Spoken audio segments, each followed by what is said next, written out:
How the law of attraction shows you are on the right path. We know that what we put out into the energy field returns back to us. I'm going to share a story with you that is an unbelievably mind-blowing example of how the law of attraction works and how it lets you know you are on the right path. That your efforts to grow spiritually and how you interact with the world is really working. I'm Carol Rathel, occupational therapist and metaphysical minister. My ambition is to help you remember who you really are, a powerful spiritual being occupying a human body for this lifetime. This story begins with my setting a goal to live in a wonderful location surrounded by nature, in a home I love, and where I can see my garden of special plants through my window, and have cats. I love big cats. Oh, and indoor plumbing for many reasons, not the least being a proper flushing lavatory. At the time I sent out this goal, I was living in a caravan, which people in the US will call trailers, on a holiday park, and have had that lifestyle for 5 years.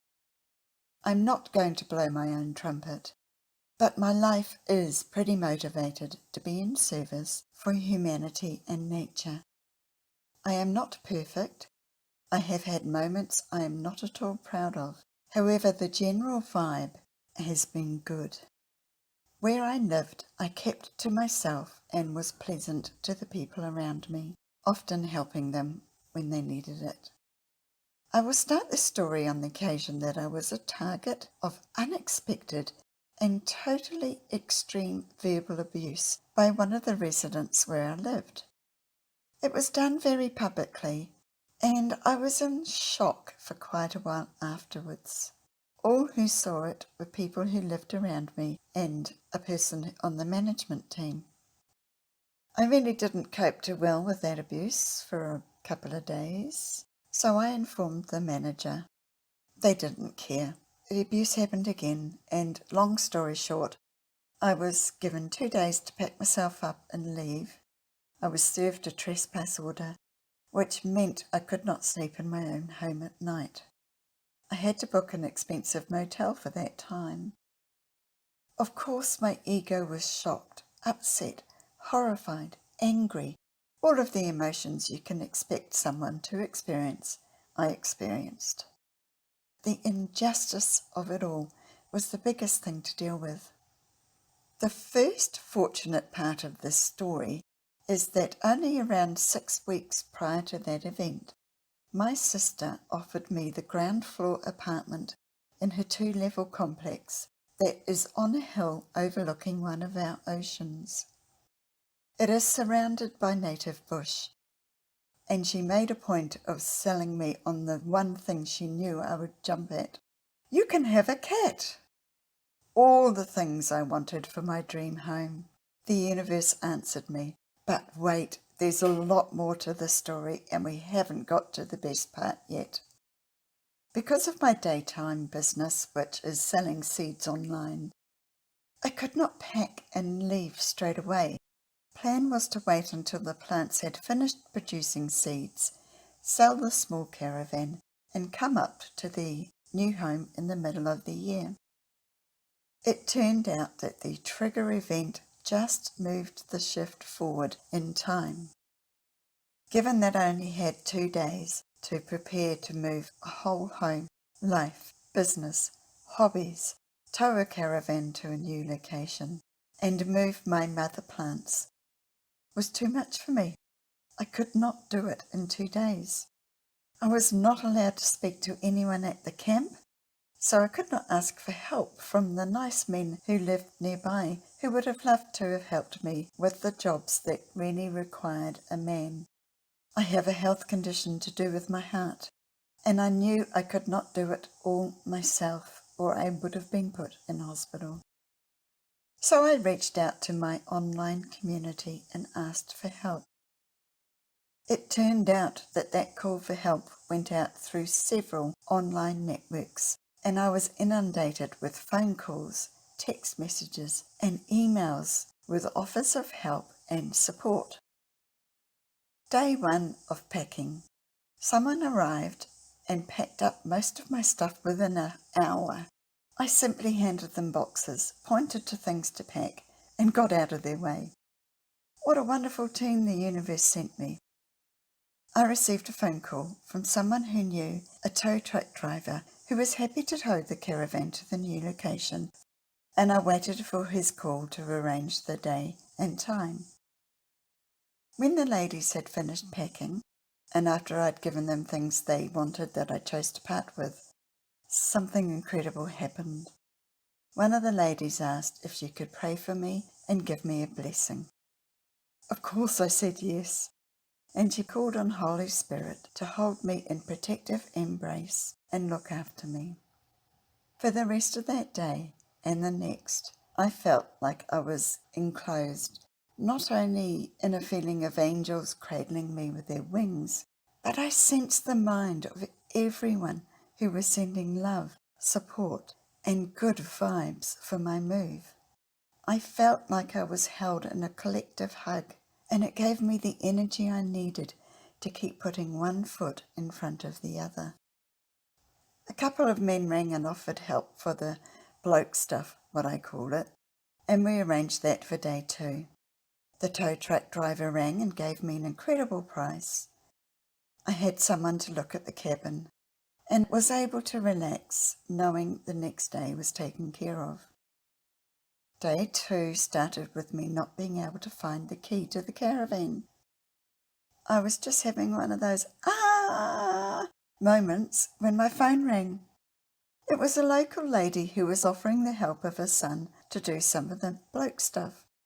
I asked, "Can he pick locks?" and explained my dilemma.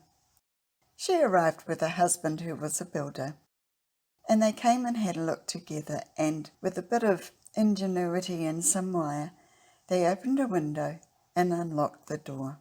Like, how much of a miracle is that? I was standing there, not able to get in, and the phone rang with the answer. The men who were coming to do the bloke stuff didn't turn up, so the nice couple worked together and dismantled the attachments between my caravan and the cabin so the caravan could be towed straight out. A lovely lady rang and offered help with my plants, which I had intended to transfer into just a few pots, but it did risk killing those that were rare, and the seeds were very sought after. She offered on the spot to drive them up to the new home. She had nothing else to do that day and wanted to do the good deed. How wonderful, because the plants had flowers at varying stages of going to seed, and to travel in a covered car was the only way they could arrive without damage to the flowers. Thank you, universe, for this lady. I was able to gift her some special plants she wanted, and I was able to offer her a free place on my upcoming Breeding and Saving Heirloom Veg Seeds course. I had booked a moving company to take my belongings to the new home, but there was a time span of 10 days in which the rest of my plants would not be watered. I was a bit worried about them, and my car was too full to put them in. The tow truck driver arrived on the point that I was just wondering what to do. He had a ute with an open deck, and so he was able to put my precious plants on the back of the ute. They didn't have vulnerable seed heads, so there was no problem with them travelling at 100 kilometres an hour. I left that place with a smile on my face and waved to everyone I connected with well, with a deposit on the cabin and a plan to not ever have to come back. I've given you only the highlights of how the universe answered my call and showed me I was on the right path. Once I arrived here, I learnt that my sister's health wasn't the best, and after a few days I realised I was picked up and moved by the universe quickly not only for my best interest but also for her. Something bad might well have happened to her due to her medical problem, and we were able to get her the right help and the right medication to start her recovery. Anyone who came to my aid were beautiful people who shared my desire to be of service. All the people who called, rang and texted me were the same. I can only feel gratitude even for the way I was moved out of there. I knew I was on the right path because of all the wonderful things that happened. And I knew I'd earned that incredible help because of how I was being in the world. And a large part of that was that I knew I deserved help because I loved myself. Self-love is an important part of the law of attraction. And if you haven't seen my video about that, it will appear at the end of this one. I share this story with you to inspire you to view this example of how the law of attraction works as being possible in your life too. I not only attracted my ideal home, I attracted all the help I needed for that move, and I was able to get through it undamaged and be here at the right time for my sister. If I can do this and experience good things coming to me, then so can you. Ask and you will receive. Give out love and kindness, and it will return to you. Some say tenfold. I think I got it 100-fold. Share and subscribe if you're not already. And please tap the like button because it is a kind thing to do and puts this video in front of more people. I look forward to seeing you, and I will be waiting for you in the next video. Bye for now.